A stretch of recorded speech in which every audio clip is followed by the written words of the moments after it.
Alright, hello gamers, Muckluck here. Today is Tuesday, November 12th, 2024, and we've got some Guild Wars 2 news to cover today. They just released Studio Update wrapping up 2024 and also published a bunch of videos on their main channel. The videos all seem to be different language versions of this one video, so basically one video came out and then, different languages of it.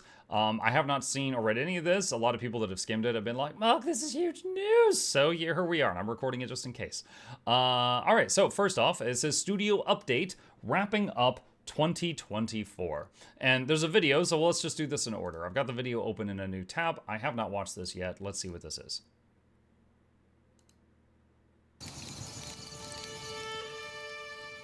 Shh, quiet! Let me tell you a story. One the Ashmakers will weave for centuries to come.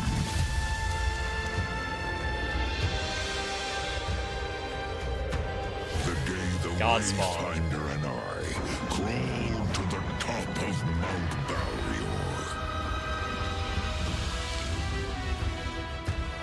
Dangerous it is.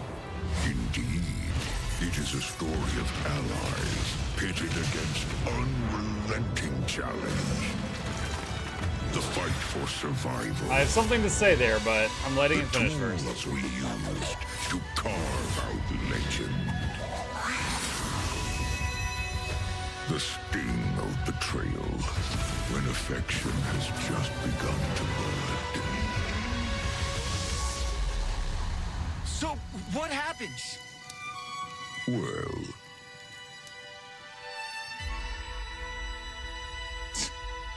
Okay, that's it. Alright, so real quickly there, going back to here. So Godspawn is the name of the new update, presumably.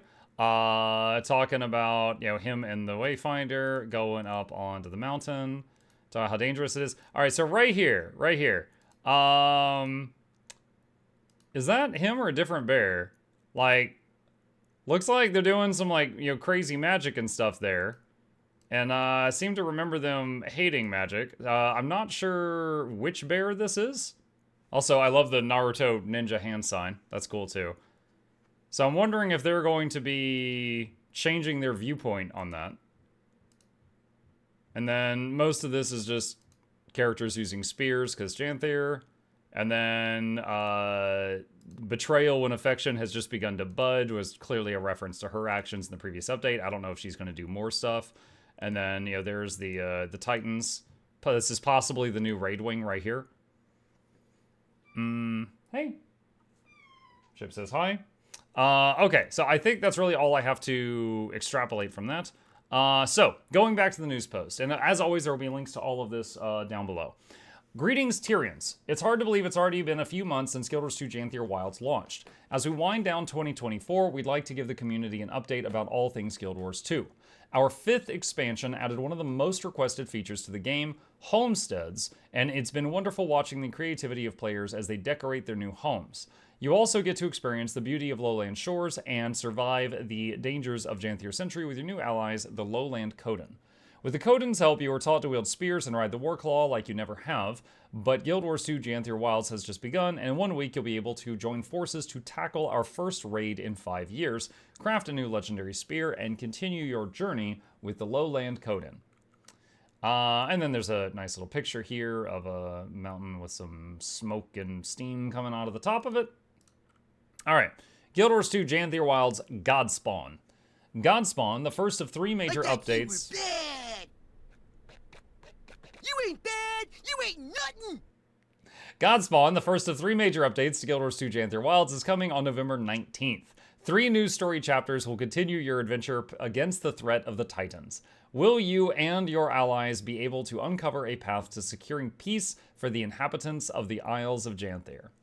In addition to new story chapters, there will also be a new raid and Convergence. The new legendary spear, Klobjarni, along with a new Wizard's Vault season, relics, weapon, and armor rewards, a mastery update, and new homestead decorations. Stay tuned for previews of the new rewards and Wizard's Vault refresh in our launch day blog. And then we got a picture here of a bunch of folks seemingly outdoors fighting a large Titan creature. Raids are back. In the next week's update, we'll be introducing our new 10-person raid, which will take you to Mount Balrior. It features 3 bosses and several smaller varied encounters that will test your coordination and adaptability. At the heart of Mount Balrior's narrative are Greer, the Blightbringer, and Decima, the Stormsinger, the 2 titans that you battled in Janthir Century. After their defeat, they've retreated to Mount Balrior to recover and regroup. This time, they won't be alone. Their raid versions bring back the chaotic, relentless attacks of Greer and the structured, strategic mechanics of Decima, but cranked up to new levels of intensity. Expected familiar moves executed in ways that will keep the group on their toes, along with a few completely new surprises that Greer and Decima have in store.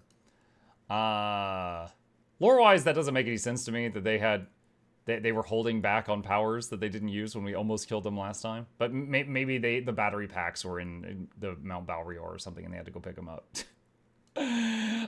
Embark on the new Convergence in Lowland Shore. Why didn't I go? I paused the alerts when I heard a sub earlier. I paused the alert, so there's a scare in the queue now.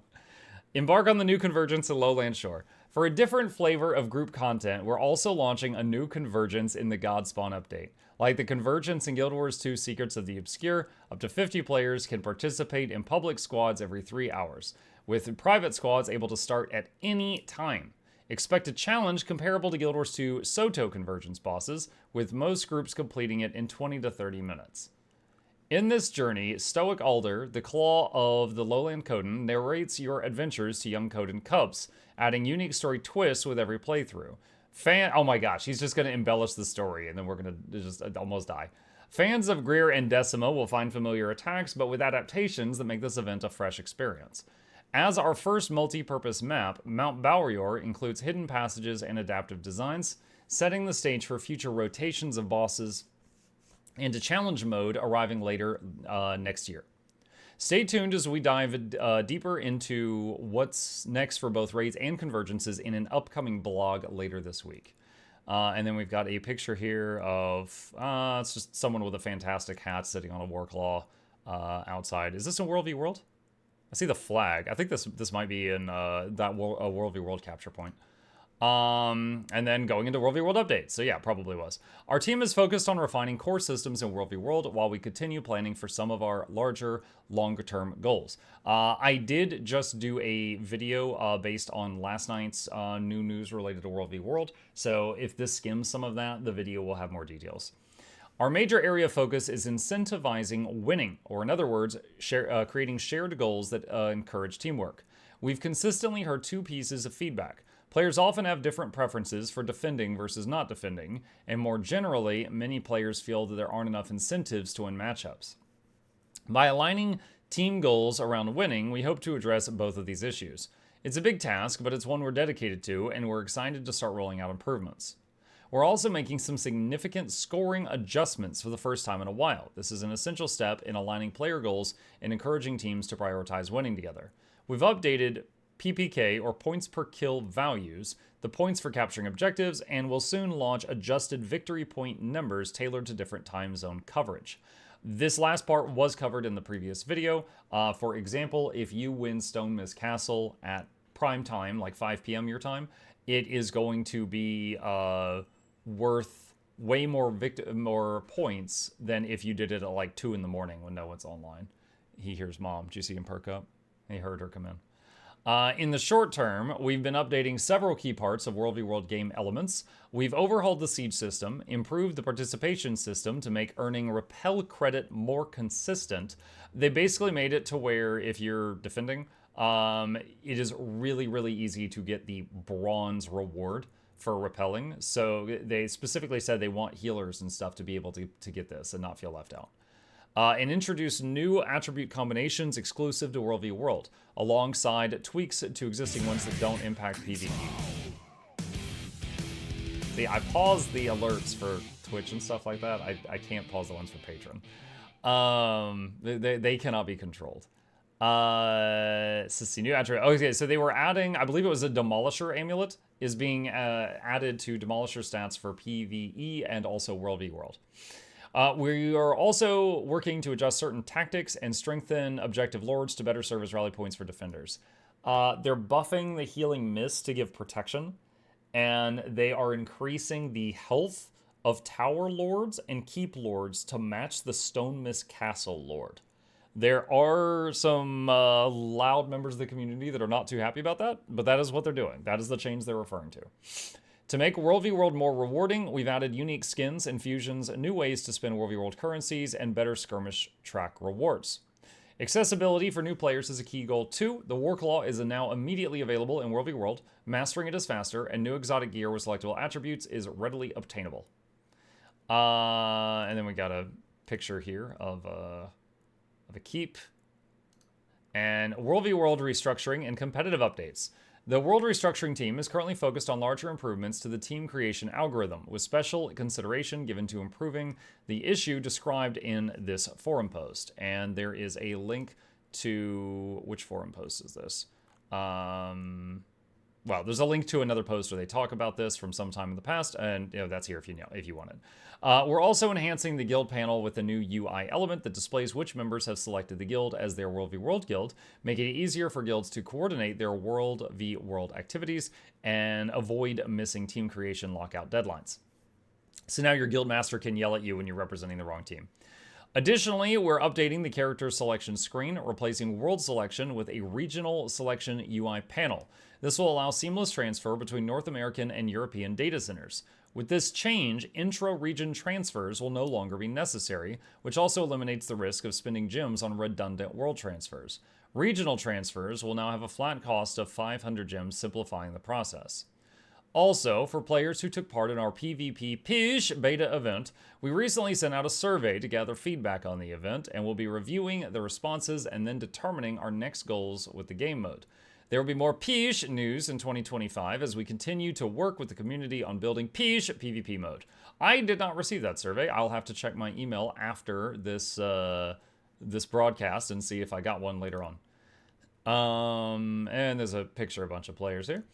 Let's see. Guild Wars 2 is on the Epic Games Store. Oh boy, I have seen some data mining people talk about this recently. As an ANET partner, we're not supposed to talk about anything that was data mined because either A, it's wrong and we would be spreading misinformation, or B, it's true and it's not meant to be released yet and we would be putting something on blast that they don't consider ready to be put on blast. So anything that someone's like, Mark, did you see this was data mined? I never say a word about it for those reasons. So here we go. Guild Wars 2 is on the Epic Games Store. I've seen that Shaman talk about this recently on Twitter. Guild Wars 2 will be making its debut on the Epic Games Store later this month, and we're thrilled to welcome a new batch of players to the world of Tyria. Guild Wars 2 has been captivating players for the past 12 years, and we are excited to make Tyria even more accessible to players by partnering with Epic. Keep a lookout on our official forums for platforms for release date and an epic new Guild Wars 2 trailer soon. Wrapping up 2024. While the year may be coming to a close soon, there's still plenty of things coming up for Guild Wars 2. November and December will also include more events. A 2-week Hero Jumpstart event. That actually began today, the time of this recording. I did a video on this over the previous weekend, a couple days ago. And that one actually continues until November 26th. So that is the major jumpstart thing. Hold on, while we're talking about it, this was it right here. From November 12th to 26th, 50% more XP gain, 30% more magic find, 30% more World v World reward track progress, and 30% more PvP reward track progress. So Gifts of Battle and stuff are faster too right now. A birthday bash for Evan Nashblade, and Winter's Day coming up on December 10th. Lunar New Year and a second Skills and Balance update will be coming along near the end of January 2025. And around then, or a little after, we'll be back to talk about the next few months of Guild Wars 2. And we got a little picture here. November, Godspawn launch. That's a week from today. New Hero Jumpstart event started today. Epic game launches in the future. Evan Nashblade's birthday celebration. Winter's Day in December. Return to Icebrood Saga event, PvP Rush, Skills and Melts update. I'm looking forward to that. Lunar New Year event. That's all January. Let's see. Okay. Here are some dates for our upcoming events to close out the year. October 29th to November 19th is the Extra Life in-game bonuses. November 12th to November 25th is the new Hero Jumpstart that just began. November 25th to December 2nd is Evan Nashblade's birthday celebration. That's a tongue twister. And December 10th to January 2nd is Winter's Day. And finally, as a reminder of what is still to come in Guild Wars 2 Janthir Wilds in 2025, we have this handy chart. And yes, this is, I believe, the same chart that they had on this very old forum post. Is this, at a glance, it looks the same. I don't think anything was taken away or added. Okay, so yeah, I have that thing bookmarked. I open that all the time. Happy adventuring. We will see you in the game, the Guild Wars 2 team. That's it. So that's the upcoming stuff and things to look forward to. I got people in my chat yelling at me to look at the gem store. I know there's a new suit that's in there. The Dapper suit package. Yeah, there's this thing. I like how the tie has its own physics. That's already there. Was that what you were referring to, chat, or was there something else? Yeah, there's that. I guess I'll go through the usual checks since we're doing a video anyway. Let's check the Black Lion chest, see if there's anything new here. Visionary Cape, Hot Spring. Nope, this is all the same stuff. And let's go down here. Is there anything new at the Weaponsmith? Faux Fire. No, we'd already seen the Faux Fire stuff. Okay, so I don't see anything new there. All right, so yeah, I think that's everything. So, new article, new video, a lot of new stuff coming down the pipeline that we get to look forward to. Let's see, are you going to look at the legendary spear in the video? You glanced over it. Did they show the legendary spear in the video? Hang on a sec. Let me see. Just a minute. I totally didn't see it if they showed it. Is that supposed to be it?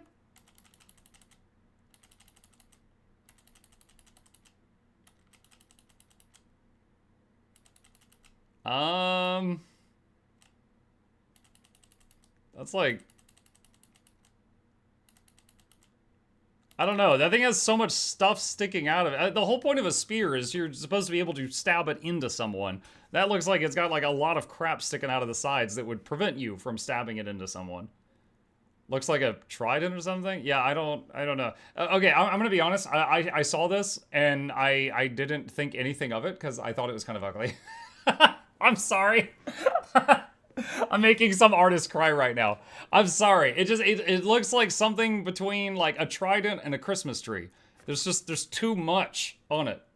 There's too much on it. Not a trident. It's literally got 3 prongs. It's literally, yeah, it's a trident. It's literally got 3 prongs and then like a coat rack sticking out of the side.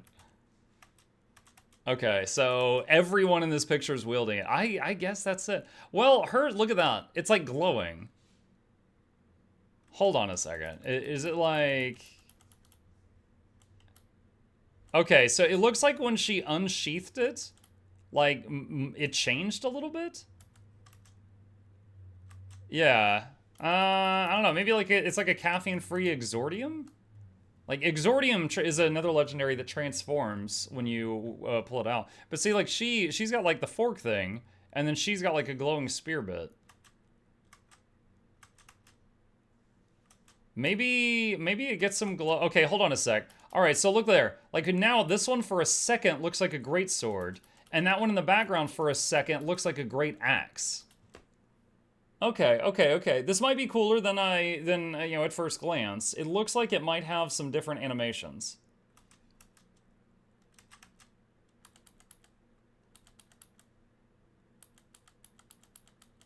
Doing frame by frame analysis here.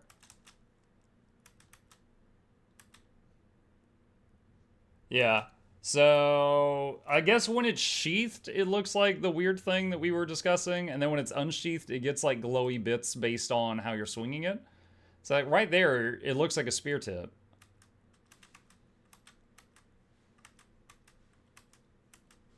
Yeah. Have to see. Exordium is a weapon that's been praised by the community, myself included, for a long time, because it has so many different cool transformations. If this thing... Even if it's just like it has a spearhead sometimes and an axe head sometimes and like a sword blade sometimes, that would be pretty cool. Honestly, that would be pretty cool. I admit when I first looked at it and I saw how it looked just sheathed and I was just like, what is this? That's not a spear. But if it gets like giant glowy blades and stuff, that might be different. Because like if you look at that and then look at that, I wonder if it's class related. Like it could be like based on the skill you're using, because you know how like some classes they hold the spear down below and they just kind of poke with it, and then other classes they throw it constantly.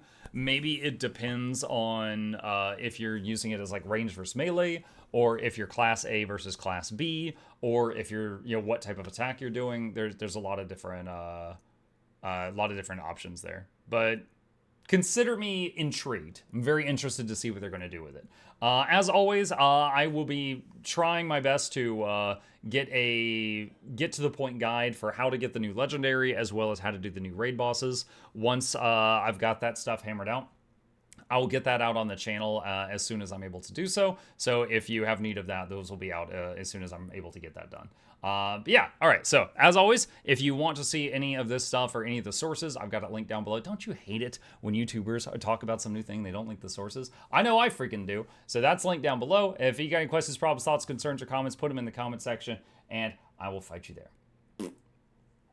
We're back again, post-editing Muckluck here. There was an article from MMORPG that also came out today that was brought to my attention.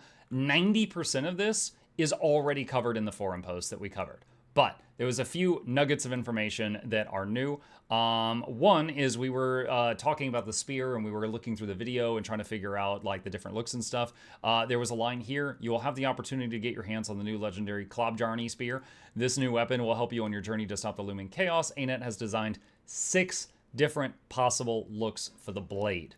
And we saw one that looked like a giant sword, one that looked like a 2-prong, I think, one that was like the 3-prong, one that just looked like a spear tip, and one that looked like a axe, like a giant battle axe blade. And apparently there's more. So there's a little bit more information on Convergence.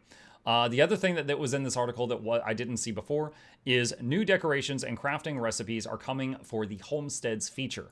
Additional items on the way, including the Sea Wave glass weapon set, the Rot Stalker armor and boot skins as part of the new Wizard's Vault rewards. There's currently pieces of Rot Stalker armor in the Wizard's Vault right now, so they're adding more pieces to it, and more. Now that the Guild Wars 2 team has announced the update, we can surely expect info on the raid, narrative content, and more over the next week to get everyone ready to jump back into the action. And that's it. Just leave a comment, like, and subscribe.